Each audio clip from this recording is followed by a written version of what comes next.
Problem solving के बारे में हम पढ़ रहे थे, तो आज उसी के अंदर कुछ इश्यूज होते हैं जो हम डिस्कस करेंगे।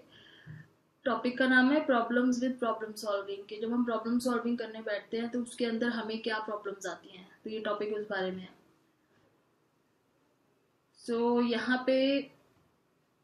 यहाँ पे इन्होंने ये एक्सपेरिमेंट यहाँ दिया हुआ है। एक्सपेरिमेंट क्या मतलब, एक प्रॉब्लम दी हुई है जो आपसे पूछा हुआ है कि आप इसका आंसर करके बताओ कि आप इसको कैसे सॉल्व करोगे। यहाँ पे इन्होंने लिखा है कि ये दो स्ट्रिंग्स हैं, यहाँ पे दो धागे लटक रहे हैं, एक इधर है एक इधर है, और ये जो पर्सन है ये दोनों तक पहुंच नहीं पा रहा है। इसको किसी तरीके से ये दोनों स्ट्रिंग्स पकड़ के आपस में बांधनी है, यही लिखा हुआ है। एक बार देख लेते हैं। Two strings are hanging from a ceiling but are too far apart to allow a person to hold one and walk to another. Nearby is a table with a pair of pliers. तो यहाँ पे एक table है, उसमें ये pliers रखे हुए हैं। pliers. The goal is to tie the two pieces of string together. तो इसका गोल क्या है, प्रॉब्लम सॉल्व क्या करनी है इन्होंने कि ये दो पीसेस एक साथ बांधने, लेकिन इस पर्सन का हाथ यहाँ तक नहीं पहुंच रहा है। तो ये एक प्रॉब्लम है जिसको हमें सॉल्व करना है। अभी सॉल्यूशन इसका आगे दिया होगा, तो अगर आप यहाँ पे थोड़ा सा दिमाग लगाओ तो यहाँ एक टेबल दिया है, एक फ्लायर दिया है, तो इसका क्या यूज है, या ऐसे ही दिया हुआ है, इसका कोई यूज नहीं है क्या, इसकी वजह से ये चीज सॉल्व हो सकती है। तो इस तरीके से कुछ प्रॉब्लम है। अब आगे चलते हैं, इसके बारे में हमें आगे पढ़ेंगे तो पता चल जाएगा ये क्यों दिया है ये प्रॉब्लम यहाँ पे। तो सबसे पहली चीज जो है वो है फंक्शनल फिक्सिडनेस, और जो इसी चीज से रिलेटेड है। फंक्शनल फिक्सिडनेस क्या होती है? One problem solving difficulty involves thinking about objects only in terms of their typical uses. जब हम किसी चीज का यूज सिर्फ उसके टिपिकल यूज के हिसाब से ही सोच पाते हैं और उसका कुछ नया यूज नहीं सोच पाते, उसको बोलते हैं फंक्शनल फिक्सिडनेस। अब जैसे सपोज यहाँ पे ये टेबल है, ये प्लायर है। अब हमें पता है ये प्लायर का यूज क्या होता है, ये टूल की तरह यूज होता है।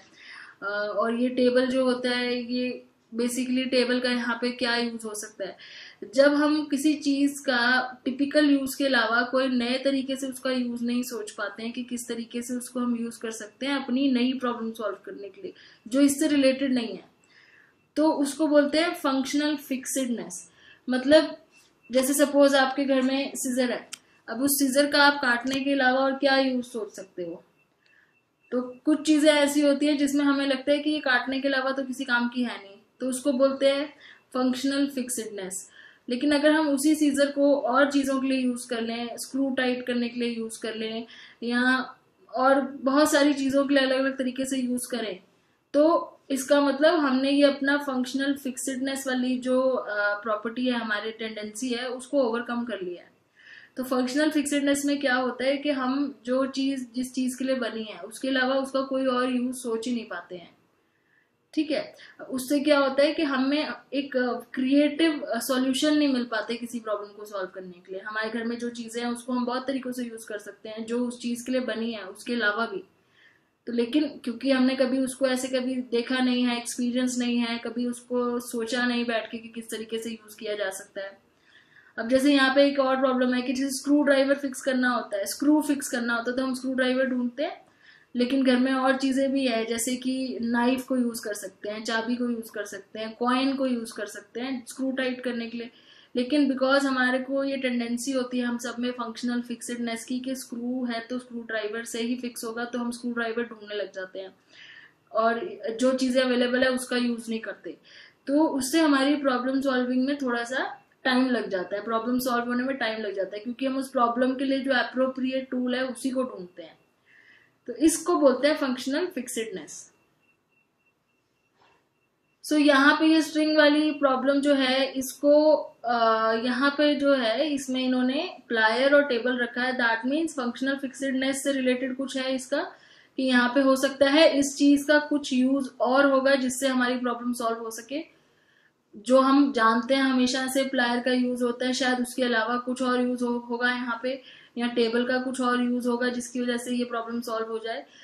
तो इस तरीके से फंक्शनल फिक्सिडनेस को ओवरकम करने के लिए हमें चीजों के वो बहुत सारे यूजेस सोचने चाहिए कि वो चीज उसके अलावा और कहाँ यूज हो सकती है। एल्टन ब्राउन है, एक शेफ हैं, ठीक है, और ये बोलते हैं कि जैसे एक सिगार कटर होता है, उसको ये कहते हैं कि मैं कैरेट और ग्रीन अनियन और गार्लिक इन सब चीजों को काटने के लिए भी यूज करता हूँ। तो this is the example of कि कैसे कोई अपने फंक्शनल फिक्सडनेस को ओवरकम कर सकता है। फिर आगे ऐसी एक चीज होती है मेंटल सेट। मेंटल सेट क्या होता है? ये भी एक्चुअली फंक्शनल फिक्सडनेस ही होता है। इसमें क्या होता है कि जो तरीके हमने पिछली बार यूज किए थे किसी प्रॉब्लम को सॉल्व करने के लिए, उसी तरीके को हम बार बार यूज करते हैं।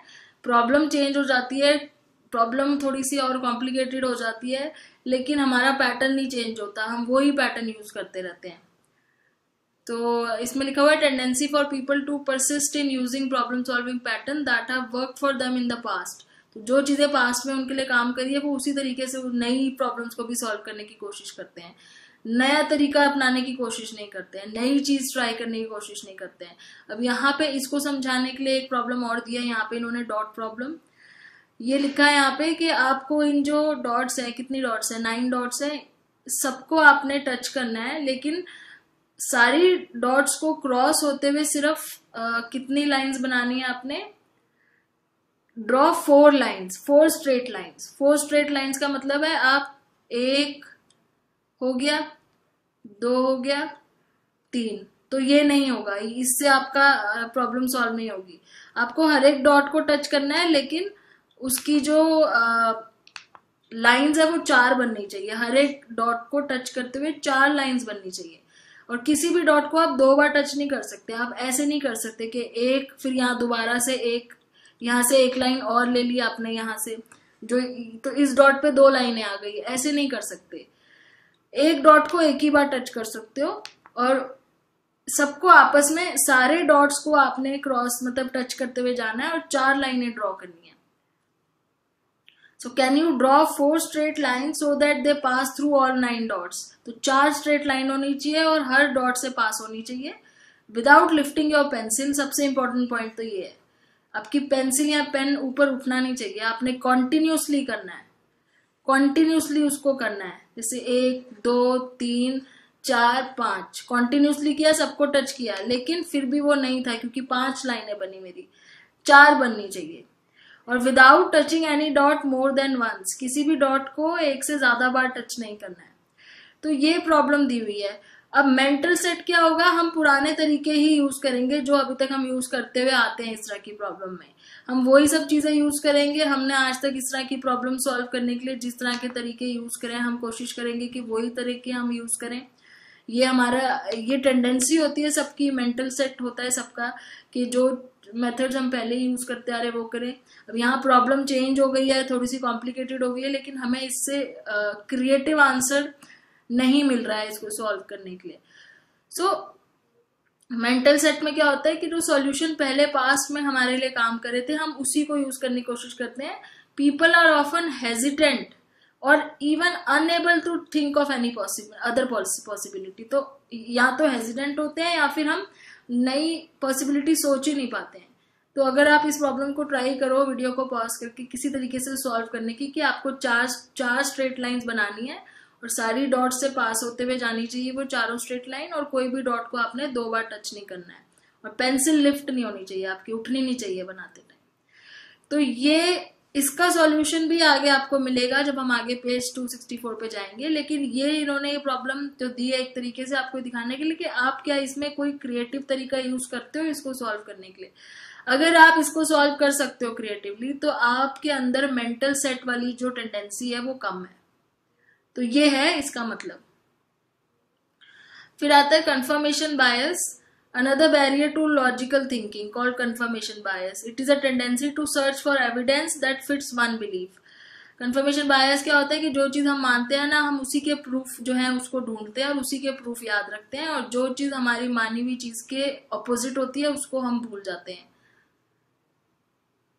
और जैसे सपोज आप ये मानते हो कि आपने किसी पर्सन के बारे में बोल दिया है कि वो ऐसे करता है, उससे रिलेटेड आपके पास बहुत सारे एविडेंस है कि देखो इसने यहाँ पे ऐसे किया था, मतलब बहुत रूड है, बहुत अग्रेसिवली वो बात करता है लोगों से, तो आपके पास उससे रिलेटेड बहुत सारे लोग हैं जो आपकी बात को वो कर रहे हैं। लेकिन उससे कई ज्यादा ऐसे लोग हैं जो ये बोलते हैं कि नहीं उसने, वो बहुत पोलाइट है, तो आप वो सारी चीजें कंसीडर नहीं करोगे, आप सिर्फ वो चीजें कंसीडर करोगे जो आपके बिलीफ को पूरा कर रही हैं। तो इस चीज को बोलते हैं कंफर्मेशन बायस। अब इसका एक एग्जांपल इन्होंने इस ईएसपी का एग्जांपल दिया हुआ है इसी से रिलेटेड। तो ईएसपी क्या होता है? एक्स्ट्रा सेंसरी परसेप्शन होती है ईएसपी। तो यहाँ पे जो इन्होंने एग्जांपल दिया है कि बिलीवर इन ईएसपी जो एक्स्ट्रा सेंसरी परसेप्शन को मानते हैं, जैसे कि क्या होती है एक्स्ट्रा सेंसरी परसेप्शन, जैसे किसी को टेलीपैथी करनी आती है तो वो किसी लोगों के माइंड पढ़ लेता है, कोई साइकिक होता है तो वो फ्यूचर बता देता है। तो जो इन चीजों को मानते हैं वो उसी तरह के प्रूफ ढूंढते हैं जो उनके बिलीफ को सपोर्ट करे, चाहे वो प्रूफ एक या दो ही हो। तो जो इन चीजों को मानते हैं वो क्या करेंगे, वो इस तरह के प्रूफ इंटरनेट पर ढूंढेंगे, इस तरह की केस स्टडीज ढूंढेंगे जहां पे इन चीजों का उनको प्रूफ मिले या ये चीजें प्रूव हो पाए कि ऐसा होता है। लेकिन वो उन सब चीजों को कंसीडर ही नहीं करेंगे जहां पे ये सब चीजें फेल हो गई हैं।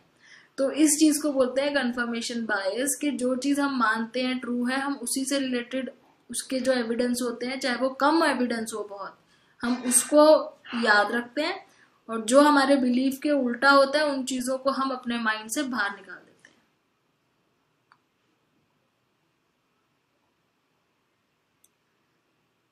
उसके बाद क्रिएटिविटी पे आते हैं। ऊपर की जो दो प्रॉब्लम्स थी वो आगे नीचे अभी डिस्कस हो जाएंगी, तो आपको बस ये याद रखना है कि फंक्शनल फिक्सडनेस में क्या था कि यहाँ पे दो चीजें थी जिसको यूज करके हमें ये प्रॉब्लम सॉल्व करनी है। तो अगर आप ये यूज सोच पा रहे हो अपने माइंड में, तो दैट मीन्स आपकी जो फंक्शनल फिक्सडनेस वाली टेंडेंसी है ये कम है, आप क्रिएटिवली सोच पाते हो चीजों का यूज। और यहाँ पे भी जो प्रॉब्लम दी है ये मेंटल सेट से रिलेटेड है, तो ये दोनों आगे आएंगे अभी इनके सॉल्यूशन। हम अपना कंटिन्यू करते हैं, आगे क्रिएटिविटी पे चलते हैं। Sometimes a problem requires coming up with entirely new ways of looking at the problem or unusual inventive solutions।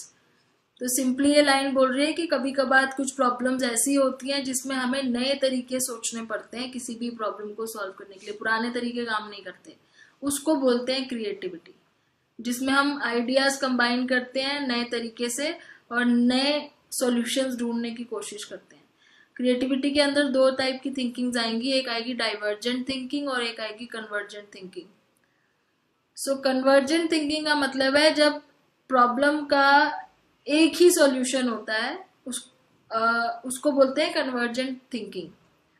So in convergent thinking a problem is seen as having only one answer. तो problem चाहे कितनी भी बड़ी हो, कितनी भी ज्यादा difficult हो, लेकिन उसका एक ही आंसर होता है। तो उसको सोचते हैं, जब हम उस आंसर को सोचते हैं, सॉल्व करते हैं, तो उसको बोला जाता है कन्वर्जेंट थिंकिंग। जब हम किसी तरीके से उसका वो सॉल्यूशन ढूंढ के निकालते हैं, जैसे मैथमेटिकल प्रॉब्लम्स होती हैं जो उनका एक ही आंसर होता है, लेकिन आप उसको कितने अलग अलग तरीके से कर सकते हो। अगर आप हर तरीके से अपना वो आंसर निकाल पा रहे हो जो उसका आंसर है, आप मेथड चाहे अलग यूज करो अपना, लेकिन आपको आंसर वही निकालना है जो उसका आंसर है, एक सिंगल आंसर है जो, तो वो हो जाती है convergent thinking. For example, in what ways are a pencil and pen alike. अब इन्होंने जो एग्जाम्पल यहाँ दिया है कन्वर्जेंट थिंकिंग का, कि अगर कोई क्वेश्चन आपसे पूछे कि पेन और पेंसिल में क्या सिमिलैरिटी है, किस तरीके से वो सेम है, तो आंसर इसका यही निकलेगा कि वो लिखने के लिए काम आते हैं, उनकी शेप सिमिलर है। इससे ज्यादा और तो कोई आंसर निकलेगा नहीं कि वो लिखने के लिए काम आते हैं और उनकी शेप एक जैसी होती है। तो ये हो गया कन्वर्जेंट थिंकिंग, कि जब हमारी जितनी भी प्रॉब्लम कॉम्प्लिकेटेड हो लेकिन उसका आंसर एक ही होता है, अलग अलग मेथड से आप करो लेकिन आप पहुंचोगे उसी आंसर पे जो उसका आंसर है। ये तो हो गया कन्वर्जेंट थिंकिंग। दूसरा होता है डाइवर्जेंट थिंकिंग। डाइवर्जेंट का मतलब एक ही प्रॉब्लम के बहुत सारे पॉसिबल आंसर्स हो सकते हैं और वो आंसर्स आपने सोचने हैं अपने क्रिएटिविटी से। तो डाइवर्जेंट थिंकिंग क्रिएटिविटी से ज्यादा रिलेटेड है। Here a person start at one point and comes up with many different or divergent ideas or possibility. तो एक चीज से शुरू होके बहुत सारे आइडियाज पे पहुंच जाना, बहुत सारी पॉसिबिलिटीज निकाल लेना, तो वो हो जाती है डाइवर्जेंट थिंकिंग। और डाइवर्जेंट थिंकिंग क्रिएटिविटी का एग्जाम्पल है। अब जैसे किसी से, अब यहाँ पे क्वेश्चन चेंज हो गया, अब कोई पूछ रहा है कि पेंसिल का क्या यूज हो सकता है, तो अगर तो आप क्रिएटिव थिंकर हो तो आप उसको टू राइट के अलावा उसके और भी बहुत सारे यूजेस बता सकते हो। पोकिंग होल्स, होल बनाने के लिए। Wait for tail of a kite, kite का जो वो होता है धागा, उससे बांधने के लिए। वेपन की तरह यूज हो सकता है किसी को मारने के लिए। तो इसमें क्या है, आपकी फंक्शनल फिक्सिडनेस यहाँ पे नजर आती है। अगर जिसने बोला कि पेंसिल सिर्फ लिखने के लिए तो काम आ सकती है, उसका तो कोई और काम हो ही नहीं सकता, तो दैट मीन्स उसकी फंक्शनल फिक्सिडनेस वाली टेंडेंसी उसमें ज्यादा है कि वो एक चीज का एक ही यूज सोच पा रहा है। लेकिन जिसने उसके और भी बहुत यूजेस बता दिए लिखने के अलावा, तो उसका मतलब वो क्रिएटिव थिंकर है। डाइवर्जेंट थिंकर है, क्रिएटिव थिंकर है।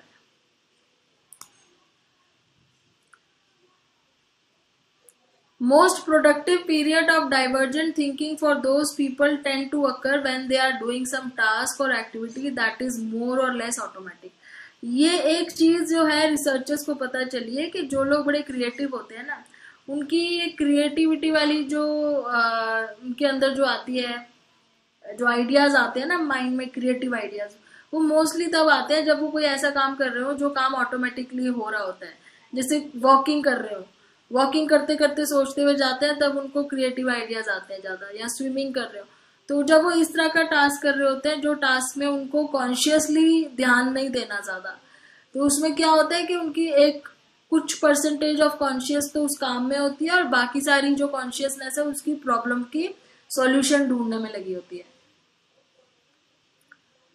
These automatic task take up some attention. तो ये जो ऑटोमेटिक टास्क होते हैं जिसमें उन्होंने कुछ ज्यादा वो नहीं, कॉन्शियसनेस नहीं चाहिए, तो वो बहुत कम अटेंशन लेते हैं माइंड का, और बाकी सारी अटेंशन उनकी कहाँ डिवोट हो जाती है, क्रिएटिव थिंकिंग में।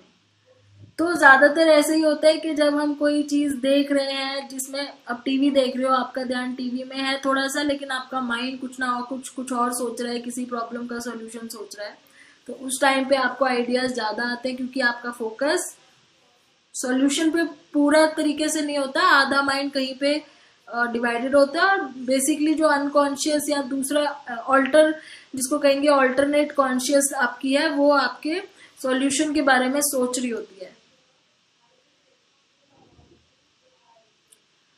ये ऐसा क्यों होता है, क्योंकि because divergent thinker often make link and connection at a level of consciousness just below alert awareness. तो वो अपनी अलर्ट अवेयरनेस के नीचे वाले लेवल पे जाके आइडियाज के बारे में सोचते हैं, जहां पे आइडियाज फ्रीली फ्लो होते हैं। तो वहां पे ज्यादा बेटर आइडियाज आते हैं उनको, क्योंकि वो हमारे हायर मेंटल प्रोसेसेस में आता है। जो अलर्ट लेवल है वो तो उस काम में होता है जो काम वो कर रहे हैं, लेकिन उसके नीचे जो बाकी हायर मेंटल प्रोसेस है, वो सारे कहाँ होते हैं, डाइवर्जेंट थिंकिंग में लगा होता है। अलर्ट लेवल में क्यों नहीं आती है इतनी ज्यादा आइडियाज, क्योंकि अलर्ट लेवल में हमें डिस्टर्बेंस बहुत होती है, अलर्ट लेवल में हमें डिस्ट्रैक्शंस बहुत होती है। तो जब हम ऑलरेडी किसी एक चीज के ऊपर डिस्ट्रैक्टेड है, हमारा एक माइंड किसी एक चीज के ऊपर डिस्ट्रैक्टेड है, जैसे वॉकिंग कर रहे हैं, स्विमिंग कर रहे हैं, टीवी देख रहे हैं, तो बाकी माइंड जो हमारा अंदर पीसफुल है, वो सारा किस में लगा होता है, आइडिया सोचने में लगा होता है।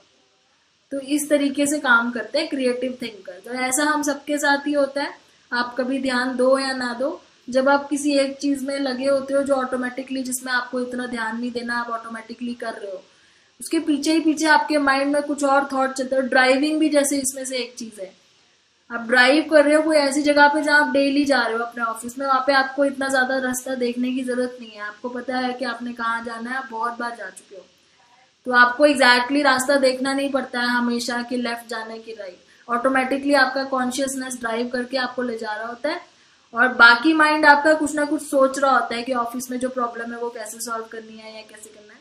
तो उस टाइम पे हमारी सबसे ज्यादा डाइवर्जेंट थिंकिंग होती है।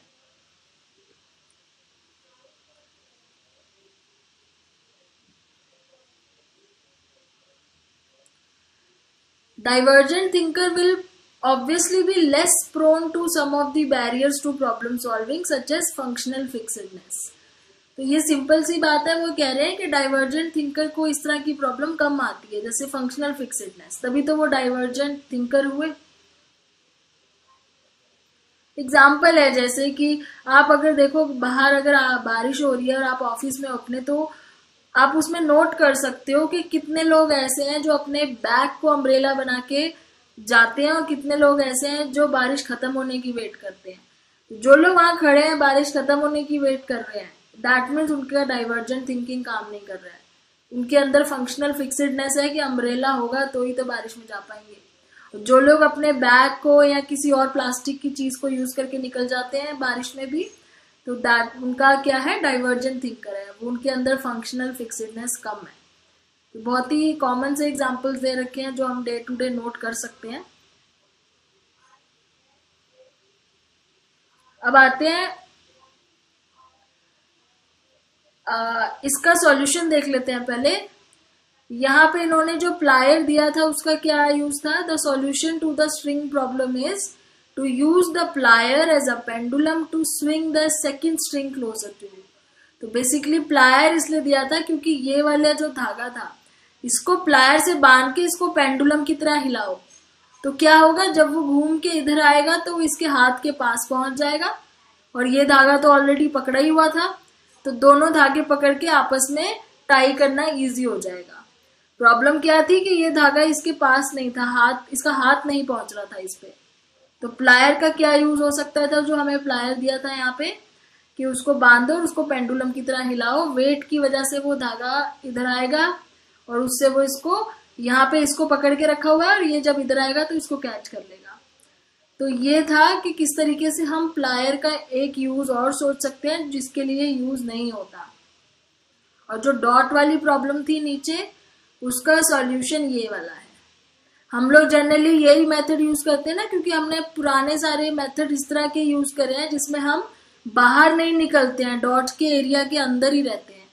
लेकिन करेक्ट सॉल्यूशन ये है, देखो ये कितना ज्यादा बाहर को निकल के फिर इधर गया है, फिर इधर, फिर ऐसे सिर्फ 4 लाइंस बनाई है, 1 2 3 4, और हर डॉट को टच किया और किसी भी डॉट को दोबारा टच नहीं किया है। तो ये करेक्ट सॉल्यूशन है। तो इसके लिए क्रिएटिव थिंकिंग चाहिए, मेंटल सेट जो है वो चेंज होना चाहिए। हमारा मेंटल सेट होता है कि डॉट के अंदर अंदर ही लाइंस बनेंगी, जबकि ये बाहर भी निकाल के एंगल बना सकते हैं। तो इस तरीके से आगे चलते हैं आप। Some people are naturally more creative. It is possible to develop one creative ability. अब यहाँ पे जो लोग क्रिएटिव नहीं है उनके लिए ये चीज है कि ऐसा नहीं है कि अगर आप नेचुरली क्रिएटिव नहीं हो, बाय बर्थ आप लोग क्रिएटिव नहीं हो, तो आप क्रिएटिव कभी हो ही नहीं सकते। क्रिएटिविटी बढ़ाई जा सकती है अपनी। The ability to be creative is important and coming up with topics for a research paper. जैसे कोई रिसर्च पेपर वगैरह बनाते हैं, आप रिसर्च करते हैं, तो उसमें जो क्रिएटिव थिंकिंग है बहुत ज्यादा काम आती है और बहुत इंपॉर्टेंट मानी जाती है। Cross cultural research has found that divergent thinking and problem solving skill can not be easily taught in Japanese और ओहामा नेटिव अमेरिकन कल्चर्स। अब यहाँ पे कल्चर की बात कर रहे हैं कि कुछ ऐसे कल्चर्स हैं जहाँ पे कंजर्वेटिव आइडियाज को ज्यादा इंपॉर्टेंस दी जाती है, वहां पे डाइवर्जेंट थिंकिंग को इतनी इम्पोर्टेंस नहीं दी जाती है, क्योंकि उनको ये लगता है कि हमारे ट्रेडिशनल तरीके ही अच्छे हैं। तो वो अपने ट्रेडिशन और अपने कल्चर और कंजर्वेटिव आइडियाज को ज्यादा वैल्यू करते हैं। इसलिए ऐसे कल्चर में क्रिएटिव थिंकिंग अप्लाई करना या क्रिएटिव थिंकर्स बनना या होना सीखना बहुत मुश्किल होता है।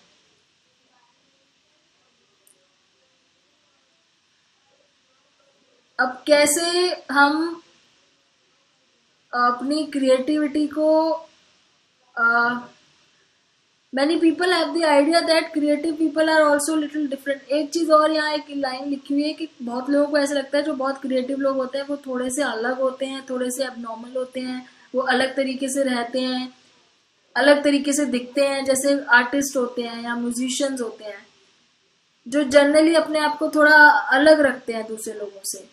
जबकि वो नॉर्मल चीज है, ऐसा कुछ नहीं है। वो थोड़ा सा अपने आप को अनकन्वेंशनल दिखाना चाहते हैं, और वो क्योंकि सोचते भी अनकन्वेंशनल है, वो नॉर्मल चीजों को अलग तरीके से यूज कर सकते हैं, इसलिए वो हमें दिखते थोड़े से अलग है। Creative people usually have a broad range of knowledge about lot of subjects and are good at using mental imagery. तो क्रिएटिव लोगों को बड़ी नॉलेज होती है हर सब्जेक्ट की, और वो अपनी मेंटल इमेजरी को बहुत अच्छे से यूज करते हैं। अपने माइंड में जो वो पिक्चर्स सोच लेते हैं, माइंड के अंदर अपने पिक्चर्स बना लेते हैं, इमेजेस बना लेते हैं, तो वो उनकी बहुत अच्छी होती है capability. Creative people aren't afraid to be different, उनको डिफरेंट लगने में कुछ डर नहीं लगता। They are more open to new experiences, नए एक्सपीरियंस को वो बहुत ओपन होते हैं। And tend to have more vivid dreams and day dreams than other to, और वो जो सोचते हैं ना, उनको जो डे ड्रीमिंग मतलब दिन में वो जो सोचते हैं या उनको रात में जो सपने आते हैं, वो बहुत क्लियर होते हैं उनके आइडियाज उनके माइंड में कि उन्होंने क्या करना है। Creative people value their independence, उनको अपनी इंडिपेंडेंस बहुत अच्छी लगती है क्रिएटिव लोगों को, इसलिए वो इतना डिफरेंटली बिहेव करते हैं, नॉर्मल लोगों की तरह कंफर्म नहीं करते हर चीज के साथ, सारे रूल रेगुलेशंस के साथ कंफर्म नहीं करते, क्योंकि उनको अपनी इंडिपेंडेंस ज्यादा अच्छी लगती है। Creative people are often unconventional in their work, तो उनका काम करने का तरीका भी थोड़ा सा अनकन्वेंशनल होता है। ये इन्होंने 2-4 वो दिए हुए हैं तरीके क्रिएटिव अपनी डाइवर्जेंट थिंकिंग को इंक्रीज करने का। जैसे ब्रेनस्टॉर्मिंग करना। ब्रेनस्टॉर्मिंग का मतलब होता है ज्यादा से ज्यादा आइडियाज सोचो और उसको डिस्कस करो बिना उसको जज किए। जज नहीं करना कि जो अब से 3-4 लोग बैठे हो ग्रुप में और एक दूसरे के आइडियाज सुन रहे हो किसी प्रॉब्लम को लेके, तो अगर कोई अटपटा आइडिया भी दे रहा है तो उसको जज नहीं करना है कि ये किस तरह का आइडिया दे रहा है एकदम खराब सा। जो भी आइडियाज आ रहे हैं उसको सुनो, उसके बारे में डिस्कस करो। Without judging each idea's merit until all ideas are recorded, तो सारे आइडियाज रिकॉर्ड कर लो, लिख लो, उसके बाद एक एक करके उसके बारे में डिस्कस करो। कीपिंग अ जर्नल, एक जर्नल अपने साथ रखो जिसमें आप आइडियाज लिखते जाओ, जो जो आपके माइंड में नए नए आइडियाज आ रहे हैं, और लास्ट में आके फिर उसमें से जो इंपॉर्टेंट चीजें हैं वो आप फाइनल करो।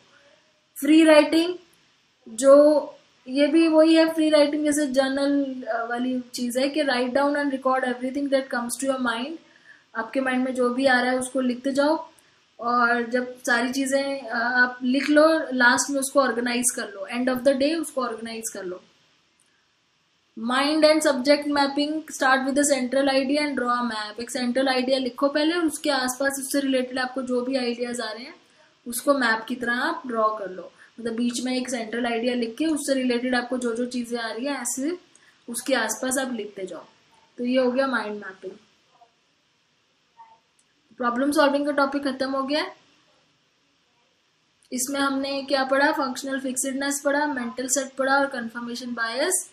और क्रिएटिविटी में 2 टाइप की थिंकिंग पढ़ी, जिसमें कन्वर्जेंट थिंकिंग और डाइवर्जेंट थिंकिंग। और ज्यादा क्रिएटिव किसको माना जाता है, जो डाइवर्जेंट थिंकिंग करते हैं। इससे रिलेटेड छोटा सा क्विज है, तो वीडियो खत्म करने से पहले ये भी डिस्कस कर लेते हैं क्विज।